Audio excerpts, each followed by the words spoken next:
ನಾಗಮಂಗಲದಲ್ಲಿ ಉಂಟಾಗಿರುವಂತಹ ಈ ಒಂದು ಗಲಾಟೆ ಎಷ್ಟು ಗಂಭೀರತೆಯನ್ನು ತಲುಪಿತ್ತು ಅನ್ನೋದನ್ನು ನೀವು ಗಮನಿಸಿದ್ರೆ, ಎಲ್ಲಿಂದ ಈ ಗಲಾಟೆ ಶುರುವಾಯಿತು ಅನ್ನೋದು ನೋಡಿ. ಇದು ನಾಗಮಂಗಲದ ಬದರಿಕೊಪ್ಪಲು ಗ್ರಾಮ.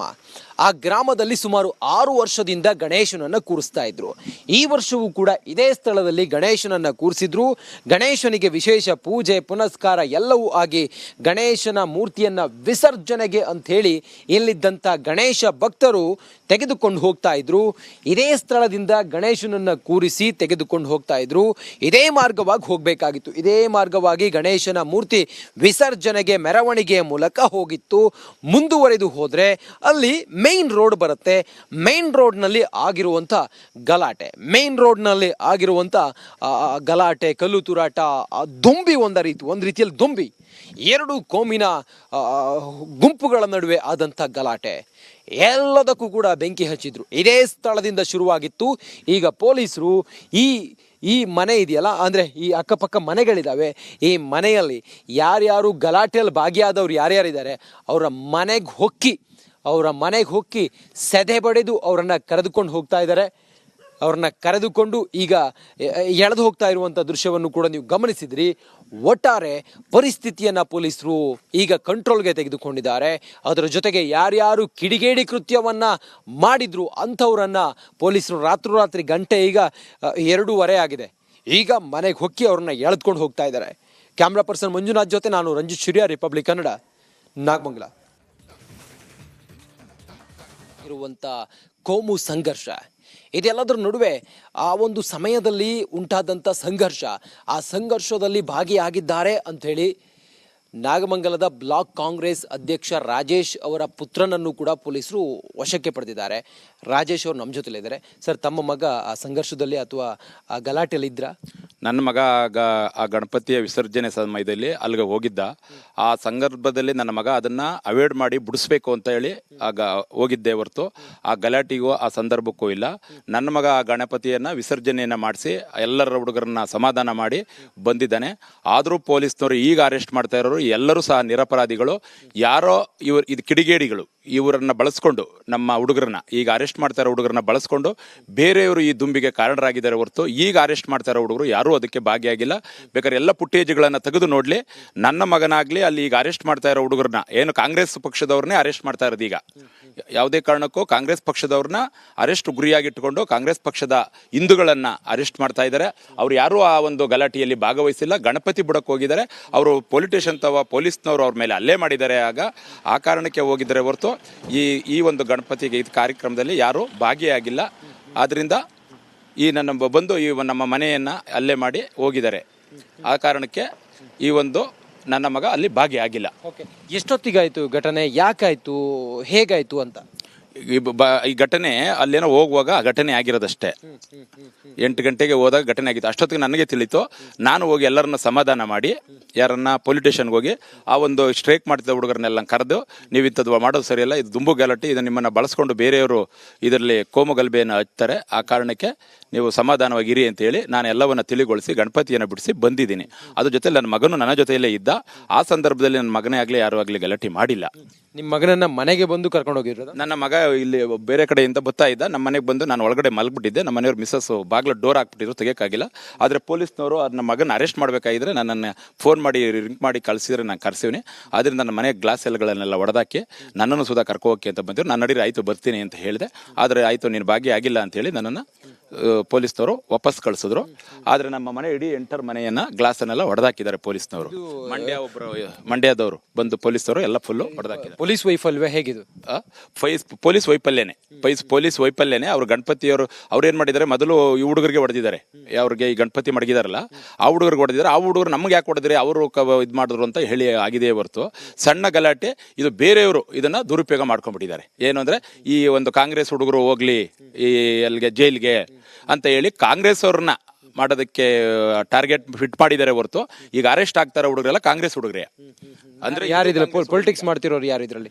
ಕುಮಾರಸ್ವಾಮಿ ಅವರು ಅಲ್ಲಿ ಯಾರು ಸ್ಟ್ರೈಕ್ ಹೋಗ್ತಾ ಇದ್ದಾರೆ ಅವ್ರನ್ನ ಅರೆಸ್ಟ್ ಮಾಡಿ ಅಂತ ಚಲುವರಾಯಸ್ವಾಮಿ ಅವರು ಹೇಳ್ತಾವ್ರೆ ಅಂತ ಹೇಳಿದ್ರು.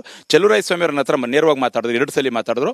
ಯಾರು ದುಂಬಿ ಗಲಾಟೆ ಮಾಡ್ಕೊಬೇಡಿ. ಅವ್ರು ಒಂದ್ ವೇಳೆ ನೀವು ನಿಮ್ಮನ್ನ ನೀವು ಈಗ ಅಲ್ಲಿ ಹೋಗಿ ನೀವು ನ್ಯಾಯ ಕೇಳಕ್ ಹೋಗಿದ್ರೆ ನಿಮ್ಮನ್ನ ದುರುಪಯೋಗ ಮಾಡ್ಕೋತಾರೆ, ಬೇರೆಯವರು ನಿಮ್ಮನ್ನ ದುರುಪಯೋಗ ಮಾಡ್ಕೊಡ್ತಾರೆ ಅಂತ ಸುರೇಶ್ ಗೌಡನ ಕಡೆಯವರು ಕುಮ್ಮಕ್ಕೋಟಿ 2 ಜನ ಕೌನ್ಸಿಲರ್ ಬಂದು ಆ ಕುಮ್ಮಕ್ಕೋಟಿ ಆ ಗಲಾಟೆ ಎಸಕ್ಕೆ ಸುರೇಶ್ ಗೌಡನ ಕಡೆಯವರು ಕಾರಣರೇ ಹೊರತು ಈ ನಾವು ಯಾರು ಕಾರಣರಲ್ಲ. ಆದ್ರೆ ಅರೆಸ್ಟ್ ಮಾಡ್ತಾರದಲ್ಲ ನಮ್ಮ ಹುಡುಗರನ್ನ ಅರೆಸ್ಟ್ ಮಾಡ್ತಾರೆ. ಮಗನ್ ಯಾಕೆ ಟಾರ್ಗೆಟ್ ಮಾಡಿದ್ರು ಅಂತ? ನನ್ನ ಮಗ ಉದ್ದಾಗ ಲೆಂಬಾಗಿದ್ದಾನೆ, ಅವನು ಎಲ್ಲರೂ ಬಿಡಿಸ್ತಿದ್ನಲ್ಲ.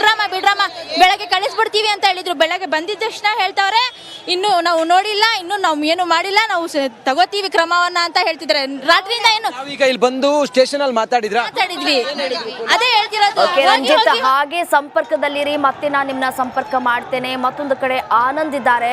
ಆನಂದ್, ನೀವಿರುವಂತಹ ಸ್ಥಳದಲ್ಲಿ ಪರಿಸ್ಥಿತಿ ಯಾವ ರೀತಿಯಾಗಿದೆ? ಒಂದ್ ಕಡೆ ಮಹಿಳೆಯರು ಆರೋಪವನ್ನ ಮಾಡ್ತಾ ಇದ್ದಾರೆ, ನಮ್ ಮನೆಯಲ್ಲಿ ಇದ್ದವರನ್ನ ಎಳ್ಕೊಂಡು ಹೋಗಿದ್ದಾರೆ, ಅವ್ರು ಯಾರು ಕೂಡ ತಪ್ಪು ಮಾಡಿಲ್ಲ ಅನ್ನುವಂತಹ ಆರೋಪವನ್ನ ಮಾಡ್ತಾ ಇದ್ದಾರೆ ಪೊಲೀಸ್ ಇಲಾಖೆಯ ವಿರುದ್ಧ.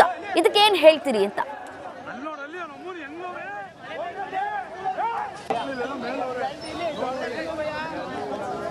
ರಮ್ಯಾ, ರಾತ್ರಿ ನಡೆದಂತ ಗಲಭೆ ಏನಿದೆ, ಗಲಭೆಯಲ್ಲಿ ಸಾಕಷ್ಟು ಜನ ಭಾಗಿಯಾಗಿದ್ರು. ಯಾರು ಭಾಗಿಯಾಗಿಲ್ಲ ಅನ್ನೋದು ಇನ್ನಷ್ಟೇ ಪತ್ತೆ ಆಗಬೇಕಾಗಿದೆ. ಒಂದಷ್ಟು ಜನನ ಅನುಮಾನದ ಮೇಲೆ ಪೊಲೀಸ್ನವರು ಒಂದು ಅರೆಸ್ಟನ್ನು ಮಾಡಿರುವಂಥದ್ದು. ಅದ್ರ ಜೊತೆಗೆ ಒಂದಷ್ಟು ವಿಡಿಯೋ ಸಾಕ್ಷಿ ಸಿಕ್ಕಿರುವಂಥದ್ದು. ಅವ್ರಿಗೆ ವಿಡಿಯೋಗಳನ್ನು ಆಧರಿಸಿ ಮನೆಗೆ ಹೋಗಿ ಅವರನ್ನು ಬಂಧಿಸುವಂಥ ಕೆಲಸವನ್ನು ಮಾಡ್ಕೊ ಬಂದಿದ್ದಾರೆ.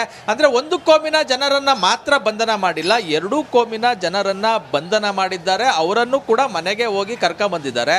ಆದರೆ ಒಂದಷ್ಟು ಮಹಿಳೆಯರೇನು ಅಂತ ಹೇಳಿದ್ರೆ ಅಮಾಯಕರನ್ನು ಕರ್ಕೊಂಬಂದಿದ್ದಾರೆ. ಅದ್ರ ಜೊತೆಗೆ ಏನು ಆರೋಗ್ಯದಲ್ಲಿ ಏರುಪೇರು ಇದ್ರೂ ಕೂಡ ಅದು ಯಾವುದು ಕೂಡ ಗಣನೆಗೆ ತಗೊಳ್ದಂತೆ ನಮ್ಮ ಬಾಗಿಲುಗಳನ್ನು ಹೊಡೆದು ಪೊಲೀಸ್ನವರು ದಬ್ಬಾಳಿಕೆ ಮಾಡಿ ಈ ರೀತಿ ಒಂದು ದೌರ್ಜನ್ಯವನ್ನ ಮಾಡಿದ್ದಾರೆ ಅಂತ ಆರೋಪ ಮಾಡ್ತಾ ಇದ್ದಾರೆ. ಇನ್ನು ನಾಗಮಂಗಲ ಪಟ್ಟಣದ ಬಗ್ಗೆ ಮಾತಾಡೋದಾದ್ರೆ ಈಗಲೂ ಕೂಡ ಬೂದಿ ಮುಚ್ಚಿದ ಕೆಂಡದಂತೆ ಇರುವಂಥದ್ದು. ಈಗಲೂ ಏನು ಪೊಲೀಸ್ ಬಂದೋಬಸ್ತನ್ನು ಮತ್ತಷ್ಟು ಜಾಸ್ತಿ ಮಾಡಿದ್ದಾರೆ. ಅದ್ರ ಜೊತೆಗೆ ರಾತ್ರಿ ಪೊಲೀಸ್ ಠಾಣೆಯ ಎದುರುಗಡೆ ಇದ್ದಂಥ ಅಂಗಡಿಗೆ ಬೆಂಕಿಯನ್ನು ಹಾಕಲಾಗಿತ್ತು. ಇದೇ ಅಂಗಡಿಗೆ ಬೆಂಕಿಯನ್ನು ಹಾಕಿದ್ರು. ಏನು ಪೊಲೀಸ್ ಸ್ಟೇಷನಿಂದ ಏನು ಈ ಅಂಗಡಿಗೆ ಕೇವಲ ಇರೋದು 20 ಮೀಟರ್ ದೂರ ಮಾತ್ರ. ಅಂದರೆ 20 ಮೀಟರ್ ದೂರದಲ್ಲಿರುವಂಥ ಅಂಗಡಿಗೆ ಈ ರೀತಿ ಒಂದು ಬೆಂಕಿಯನ್ನು ಹಚ್ಚಿದ್ರು.